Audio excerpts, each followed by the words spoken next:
بسم الله الرحمن الرحيم السلام عليكم ورحمة الله وبركاته داوديال waxaad ku soo dhawaataan barnaamij gaar ah oo idin kaga imaanaya stuudiyaha telefishinka qaranka Soomaaliya oo ku leeyahay magaalada Minneapolis ee xarunta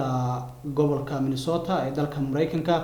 barnaamijka waxaa martay noogu ah Cabdi Warsame Isaaq oo ah tababaraha xulka qaranka ee atletikada ama orodada isla markaana ah xogayaha guud ee guddiga Olombikada ee maamulka Koonfur Galbeed ee Soomaaliya. waxaan Cabdi Warsame Isaaq weydiin doonaa su'aalo ku saabsan taariikhdiisa dhanka orodka maadaama uu yahay orodyahan horay ugu soo orday xulka qaranka Soomaaliyeed isla markaana haddana waxa uu sidoo kale hayaa tababaraha xulka qaranka atletikada iyo waliba waxyaabaha uu hiigsanayo inuu gaarsiiyo xulka qaranka atletikada iyo sababtiisa maatinka uu yimid dalka Mareykanka ayaan su'aalo badan ka weydiin doonaa. Cabdi ku soo dhaw barnaamijka. waa dhawahay aadan maaragtay idin salaamaya bahda telefishinka qaranka Soomaaliyeed ee North America. waa dhawahay Cabdi aad iyo aad mahadsan tahay adigana booqashadaada sida aad noo soo booqatay waan kaaga mahadcelinaynaa. marka hore waxaad bal faahfaahin kooban naga siisaa taariikhdaada dhanka sportiga ee orodka maadaama aad ahayd orodyahan xilliga aad ku soo biirtay orodada iyo sidoo kale tartamadii aad ka qayb gashay taariikh yar oo kooban bal naga sii. bismillaahir rahmaanir rahiim. orodada horta sportiga maadaama aan jeclaa ciyaaraha fudud ama orodada waxaan ku soo biiray markii ugu horeysay horta waxa rajay iga gashay sanadkii 79kii dhamaadkii adiga bilowgii 80kii kadib waxaan bilaabay inaan ka qayb qaato san ku gali lahaa ciyaarahaas fudud. waxaan ku soo bilaabay dugsiyada sare dugsiyada hoose dugsiyada sare kadibna waxaan ku soo biiray degmooyinka kadibna waxaan ku biiray ciyaarihii gobolada kadibna waxaan ka mid noqday naadiyadii heerka koowaad ee wadanka ka dhisnaa sidaas kadib aan ugu soo talaabsaday xulka qaranka Soomaaliyeed. intii aadan xulka qaranka imaan waxaad soo martay heer degmo iyo heer iskuul iyo heer gobol maxaa guul ah oo aad kugu dhiirigeliyay inaad ilaa heer qaran aad u sii gudubto ma dhiirigelinta maxaa ku siiyay? dhiirigelintu waxaa i siiyay tartamada oo dugsiyada sare ee wadanka markaas waxaa qaban qaabin jiray wasaaradda waxbarashada iyo barbaarinta oo uu markaas wasiirka ahaa nin la oran jiray Aadan Maxamed Cali. ciyaartooyda ugu badan ee wadanka ciyaaraha fudud ka soo baxeen dugsiyada ka soo baxeen.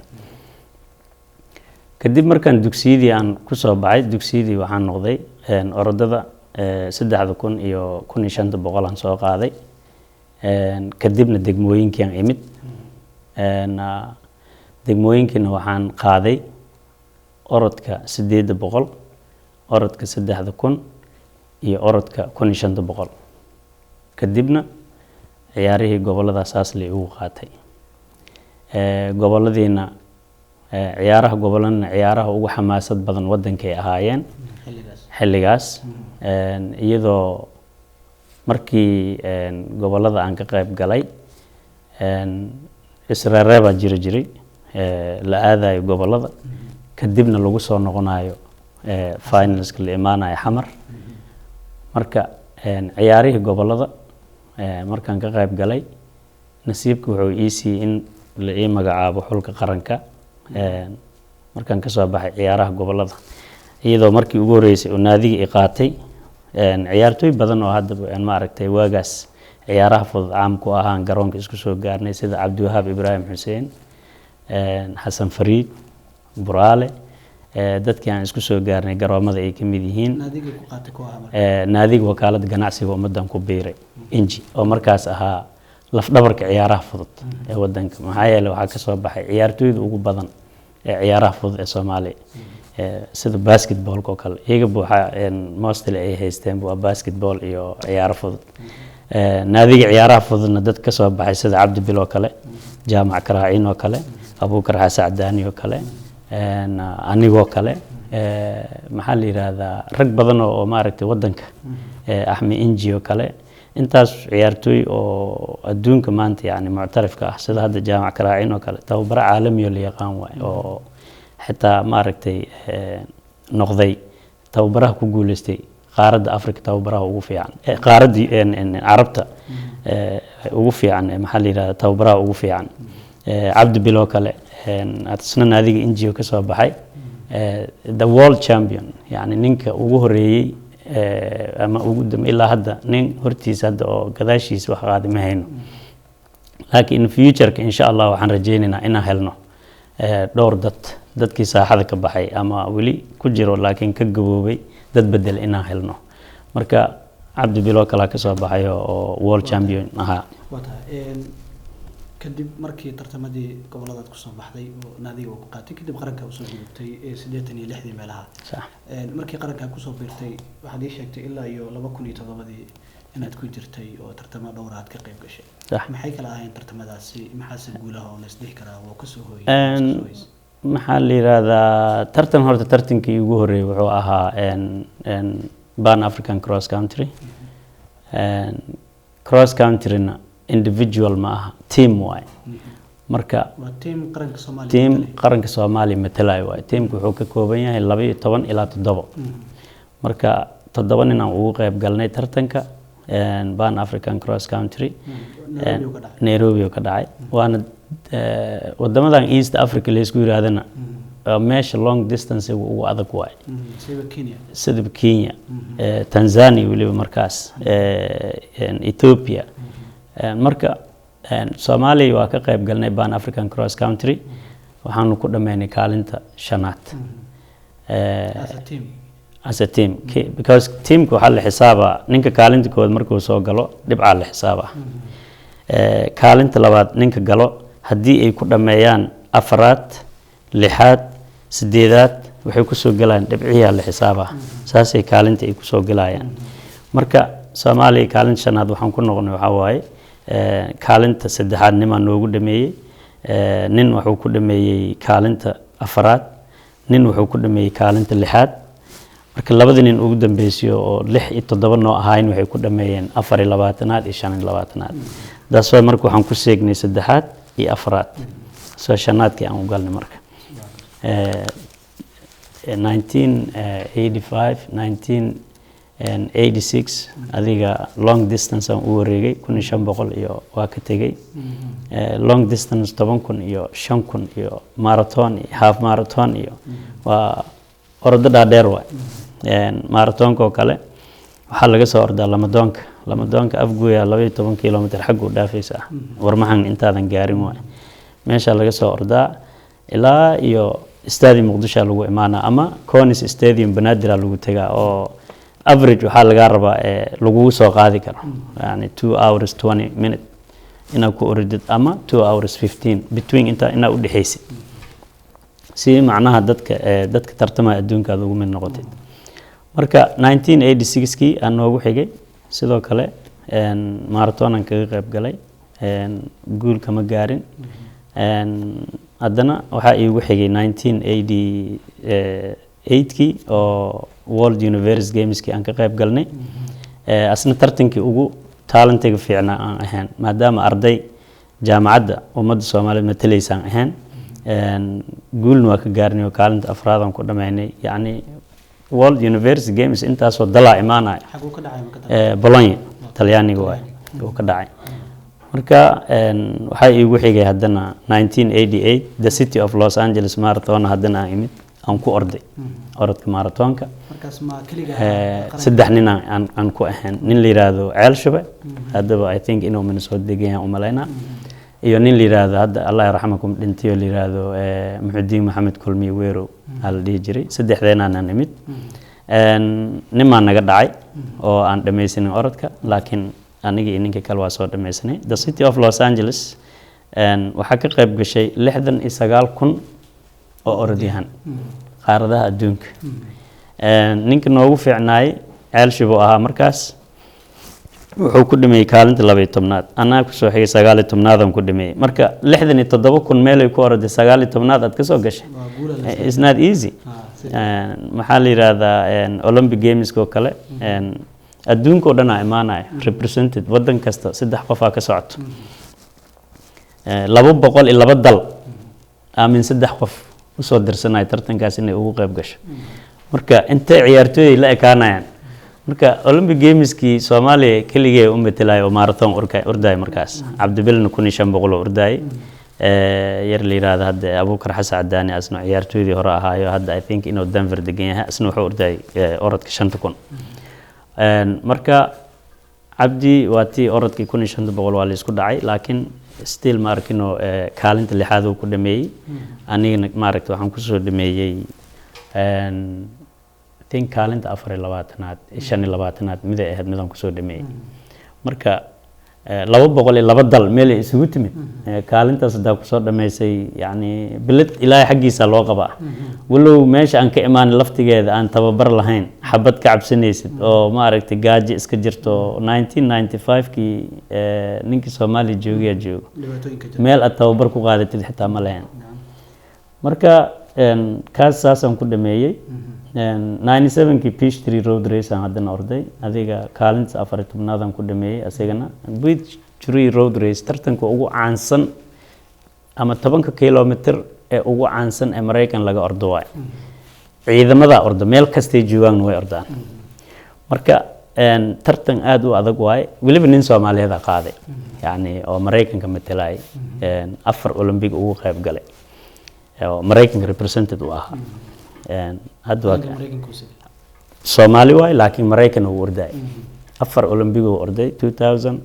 2004 2008 2012 4 Olympic wuxuu represented u ahaa Mareykan nin Soomaali waay marka alxamdulillah ma aragtay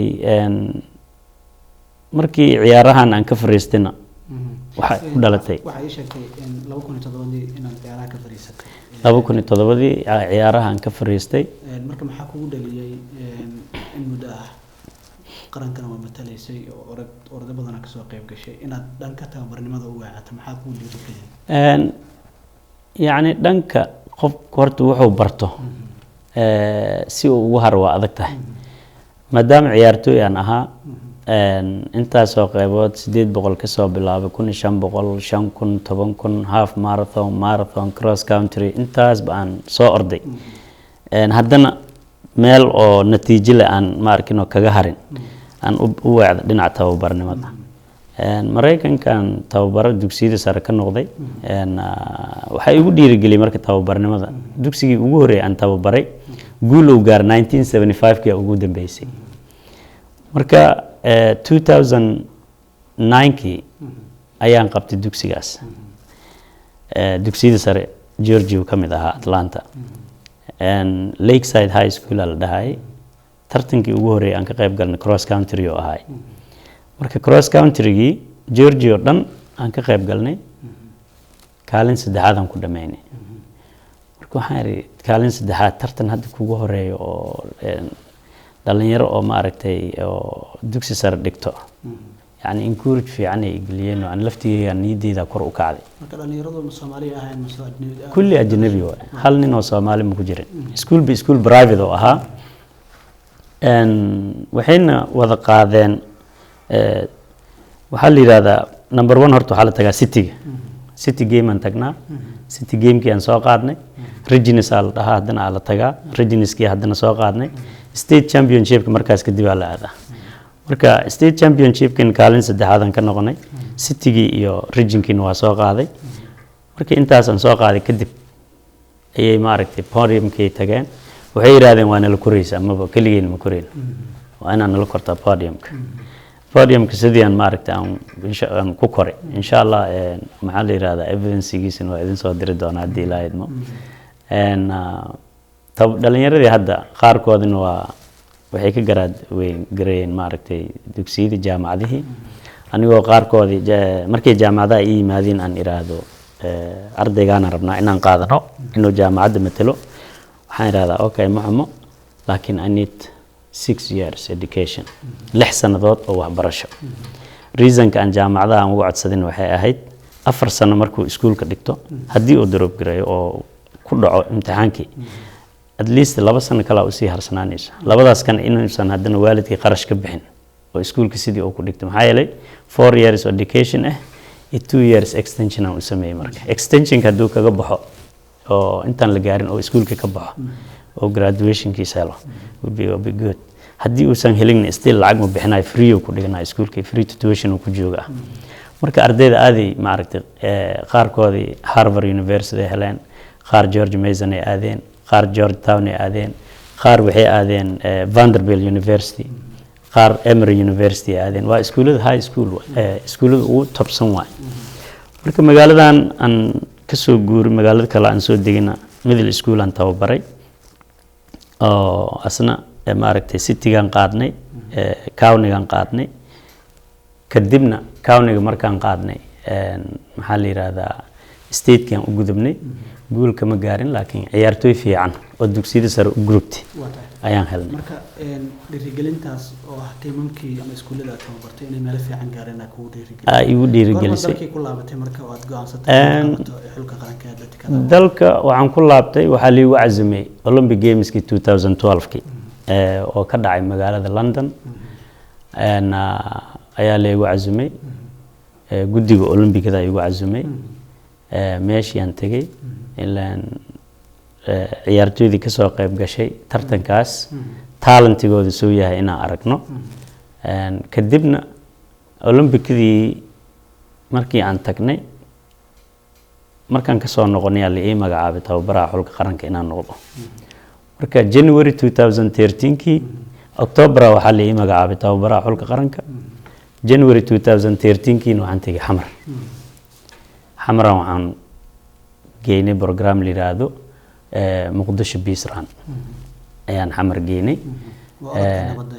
Muqdisho kaasoo magaalada lagu ordayay asna guul ku dhamaaday ciyaartooy badan oo ka soo baxday kadib haddana maxaa la yiraahdaa waxaan tagay magaalada Baydhabo la yiraahdo iyadana waxaan fiiriyay qaabkeedii iyo meel nabad lagu ordi karo ama balooni lagu dheeli karo adiga youth environment in meesha laga sameeyo macnaha dhalinyarada lagu soo hagaajiyo lagu tababari karo ilaa meel nabadgelyo inay tahay markaan soo indheeyay soo arkay wax activity markaas oo aniga aan haay oo aan ku abaal marin karo ma haynin waa soo noqday Mareykanka imid haddana waa ku noqday 2013kii ayaa haddana waxaan ku noqday January aan tagay February aan ka soo noqday haddana April aan ku noqday ilaa July aan soo joogay ciyaartooy fiican oo waxgal ah ayaa horta ka soo baxay ninka maanta xulka qaranka Soomaaliya maanta ay ku faanayaan ama ordaayo oo hadda Tanzania ciyaar lagu qabtay oo ka qayb galay wax fiican waaye meeshii aan tagay oo aan soo arkay soo fiiriyay ayuu ka soo baxay ninkii maanta ciyaartooyda ugu fiican wadanka uu ka mid yahay marka haddana 2015kii aan ku noqday March si aan u geeyo qalab ilaahay maaragtay ajar ha ka siiyo dadkii nagu gacan qabtay waxaa ka mid ahaa Geni Xasan Nuur oo ku deeqday maxaa la yiraahdaa lacag ilaa iyo $1,000 in qalab loogu gado dhalinyarada degan goboladan South West tiin waa sameynay intaan qalab ka gadnay Soomaaliya ku noqday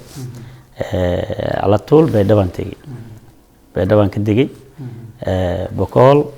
شبه هوسه دقمة بيدبو أنت بقلب إسبورتيان سين يكو عياران سيمجو youth generation كدت كلا بهايو لو حرب بالشدان أمينة سكول كي آذان أمينة بلوني ديلان أمينة أردان سي لو وهلو قلبان وجيني ما شاء الله ما أنت magaalada Baydhabo waxaa ka dhisan 24 kooxood oo kubadda cagta ah 6 kooxood oo kubadda kolayga ah magaalada Xudur waxaa ka dhisan ilaa iyo 10 kooxood oo kubadda cagta ah 6 kooxood oo kubadda kolayga ah dhalinyaro labada magaalo waxaa joogta maanta ilaa iyo 200 ilaa iyo 150 ciyaaryahan oo ordayaan ajoogo muxuu qorshaysan marka gobolada kalena inaad waa ii qorshaysan tahay sida Shabeellaha Hoose oo kale maxaa la yiraahdaa magaalo madaxdii ilaan gobol kasta magaalo madax uu leeyahay magaalo madaxdii haddii problem uu ka taagan yahay sportiga si activities aad ku geysid waa adag tahay maxaa yeelay hadda afgooy meel booming ah oo sport badan ka socdo laakiin capital city state kaas ma aha marka hadda barnaamij waxaan wadaa oo ma arkin oo la yiraahdo Somali Marathon, the greatest Somali Marathon. ciyaartooyda in laga keeno gobolladoo dhan arrintaas haddaan wax yar ka dhex galo tartanka ama ciyaartooyda Soomaaliya ama heer kubadda cagta ha ahaadaan ama heer orodka ku ordaa ha ahaadaan sanadihii ugu dambeeyay tartan badan ay ka soo qayb galayeen ama ha ahaadaan Olombikada ama kuwan East Africa ha ahaadaan oo lagu qabto guulana kama gaareen arrimahaas waxaa loo sababeeyay in aan la sameynin tababar la'aanta waa iska meesheeda way jirtaa markasta laakiin dadkii u qalmay in aan loo xulin oo justi la soo qabto qofka ugu horeeya arrintaas maxaa ka qabanaysaan in dadka ku habboon inta la helo training la siiyo tababar la siiyo loo diyaariyo markaas kadib iyagoo la isdhihi karo xitaa aysan kaalinta koowaad gelin labaad ama saddexaad way geli karaan ama kaalinta koowaad way geli karaan sidee lagu heli karaa horta waa runta Somali two events laba sporti adduunka guulay ka gaari jireen sida wadamadan Afrika ama Carabta kubadda kolayga Somali 1979 iyaga waxaa qaaday ciyaarihii jaamacadaha Carabta 85 kii gabdhahana kaalinta labaad ay ahaayeen wiilashana kaalinta labaad ay ahaayeen Morocco lagu qabtay midna Muqdisho lagu qabtay ciyaaraha fudud way ka gedisan yihiin kubadda cagta iyo kubadda kolayga individuals way teammate malaha except teammate waxay leeyihiin 4x4 iyo 4x1 relay markii la ordayo oo qoray isku dhiibka inta kale waa individuals marka aniga ase Cabdi Warsame ahaan waxaan rabaa tababarnimadan markii la ii magacaabay waxaan isku dayay ciyaartooyda inaan gobolada ka raadiyo oo waliba jidkaasaan ku taaganahay gobol kasto inuu asiga isu soo reebo labada ama saddexda ciyaartooy ugu activesan oo ku soo guuleystay degmooyinkiisa in macnaha anaga Cabdi ahaan la isoo gudbiyo saddexda ciyaartooy timekay ku ordeen gobol hebel 18 gobol ciyaartooy fiican talent la inaan ka helo kadib tababar loo furo la dhihin aan u kala saaro varsity team iyo JV wadamadan laga isticmaalo hadda maaragtay westernk ama xulka qaranka iyo xulka juniorska dhaxdooda waxa ku jira marka wax rooster la yiraahdo labadoodii markay isku yimaadeen waxa laga soo xulaa xulka qaranka marka xulkaas qarankan rabaa in aan sameeyo oo aan meelna lagu eedin oo gobol kasta ay ka imaadaan la dhihin wuxuu ka yimid ninkan meel hebel in kulligood laga wada keeno gobolada tartamo loo furo marka hadda Somali Marathon reason kan u qabtay waxa waay waxa ku jira relay Somali run maxaa la yiraahdaa marathon waxa la qabanaa hadii Ilaahay diidin ama bisha June bilowgeeda intaan Ramadaanka la gaarin ama maalinta afraad ama maalinta shanaad oo bisha July labadaas meelood ayaa la qabanaa maxaa yeelay intaas waxaan raadinaa fundraiser oo ah ciyaartooyda in abaalmarin la siiyo sanadka dambena talent inaan raadiyo ah ciyaartooyda iyaga ka karti badan inaan ku casumo Ethiopiaanka Kenyaatiga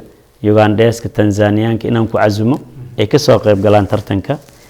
Muqdisho Marathon si prize fiican aan u bixiyo dhaqaale markaan sheego ciyaartooy badan ay imaanaysa Afrika sidoo kale dalalka qurbaha dhalinyaro badan ama dad badan oo Soomaaliya soo qaxay dhalinyaro badan waxaa jira sida iskuulada hadda aad sheegtay waa tartamo training helo oo tartamaas ka qayb gala ma tartankan waxa uu qabanaysaan ciyaartooyda Soomaaliya joogto mise sidoo kale way ka soo qayb gali karaan dhalinyarada kale oo qurbaha ku kala su'aal fiican waay ma sha Allah horta nin kasto Soomaaliyeed meel kasto joogo waa u furan tahay inuu ka qayb galo Soomaali maanta waxay represented ka tahay laga bilaabo Mareykan waxa ka orday ciyaartooy Soomaaliyeed haddana yar waan ku sheegay Cabdiraxmaan la yiraahdaa waxa ku jira nin la yiraahdo Xasan Miid Canada Maxamed Axmed ka ordo Soomaali way ciyaaryahanku markuu qaran matalo uu matalo laakiin waxa jira ciyaartooy wali aan matalin dalalkooda laakiin tababar sameeyo sax marka kuwaas dalalkooda matalay way mataleen already waxay mataleen dalalka Mareykanka iyo Canada iyo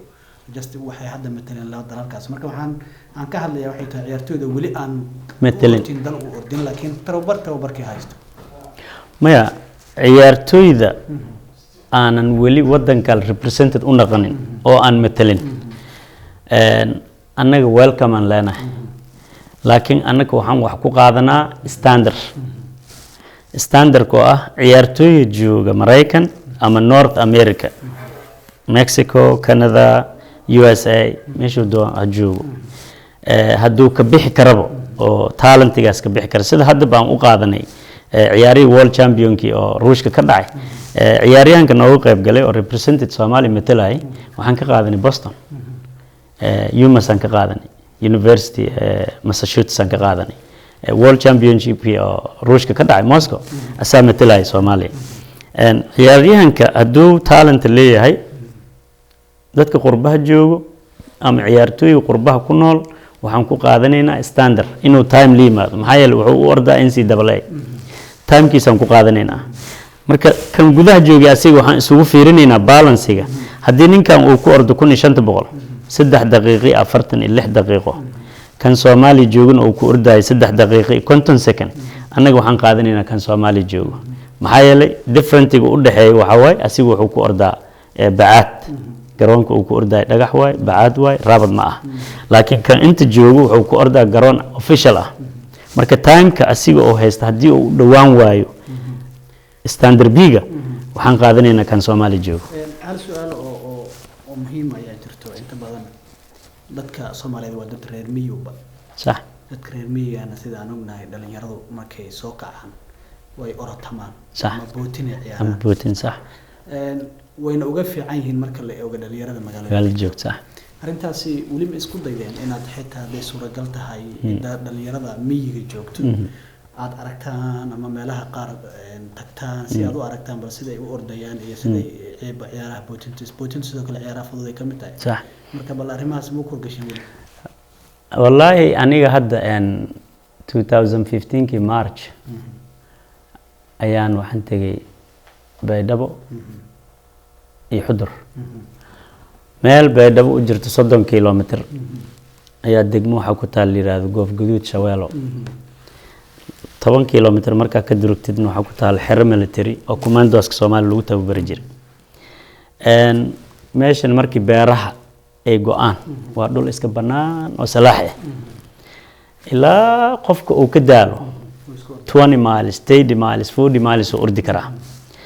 marka muhiimadda ugu weyn oo aan rabo saldhig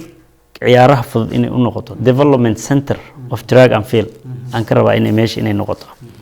maxaa yeelay baadiyaha waxaa laga heli karaa nin ka karti badan ka awood badan ninka magaalada jooga ciyaaraha goboladana meeshay ka imaan jireen waayba maxaa yeelay boodada waxaa loo qabtaa dhalinyarada laba ul ay geesi u qabtaan ay ka boodaan marka boodada sare iyo boodada hoose iyo oradadan reer miyiga ugu badan especially waxay ciyaaraan yoolkan ay ciyaaraan maanta oo dhan waa isla cadeynayaan muhiimadda ugu weyn oo ciyaartooyda aan ka raadinay meelahaas waa miyiga magaalooyinka sida Jowhar Hiiraan ilaa iyo Bari ilaa iyo Nugaal ilaa iyo Sanaag ilaa iyo Sool dhulkan dhan ciyaartooy waxa ka timaado oo very tough Baydhabo hadda kor aadid ilaa iyo Boqol ilaa aad ka tagtid ceel berde ilaa yeed dhalinyaro waxa ka yimaado oo xulka qaranka Soomaaliya kamid ahaa jiray taf yani rag oo ma aragtay hibo u leh marka hadda dadkii waxa way marka ciyaartooy aad ku soo aragtid baadiyahaas waa inaad diyaar soo saartaa dhulkii ma soo marsiin kartid marka hadda waxa way magaaladan hadda waxaan u imid أزواج ولا بيسون ربينا كويتية سمهم ده أوت من مكة مجالنا مينيابوليس محيطها مجالنا مينيابوليس ولا لهرت ما شاء الله سؤال هذا في عنواي وكاغم هذا علنا إله با ما هذله مجالنا مينيابوليس هويد سبورتيغا مجالنا واي وصومالي ده أنت سو صومالي legendkeedii ma qiimeyso laakiin dad legend ahaa degan waxgalna ahaa magaalada marka waxaan u imid barnaamijkan hadda Soomaali marathon magaalooyin badan oo ka dhaca waxaan rabaa ciyaartooy inaan ku helo anigana marka dawlad maanta u tagayso oo dhihaysa dhaqaale isii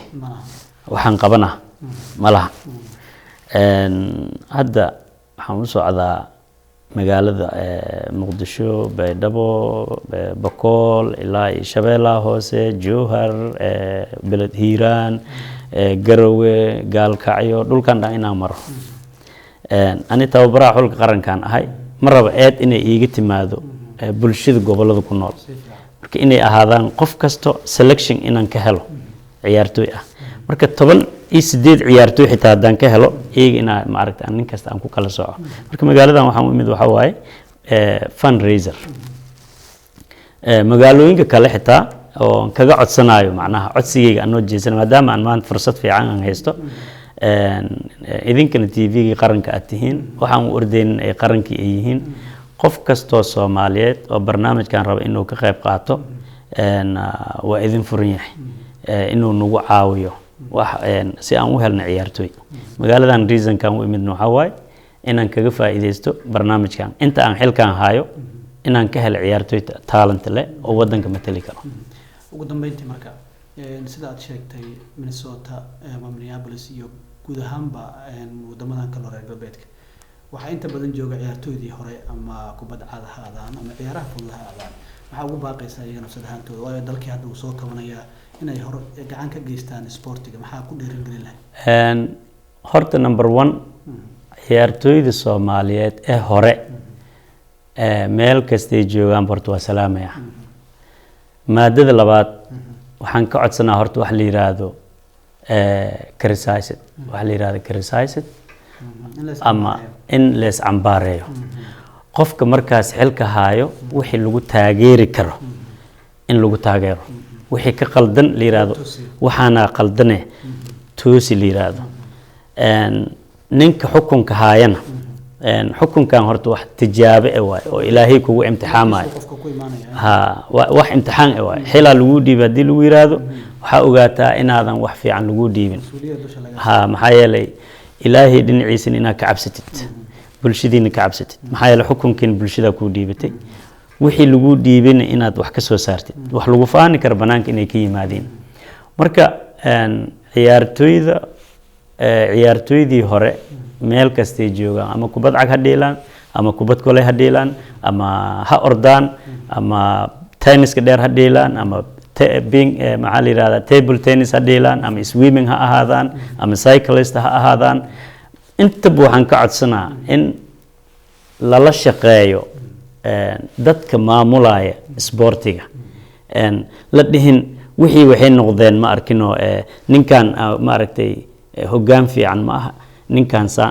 haddii hoggaanka fiican wuxuu ku imaanaa markii horta garbaha la isqabsado marka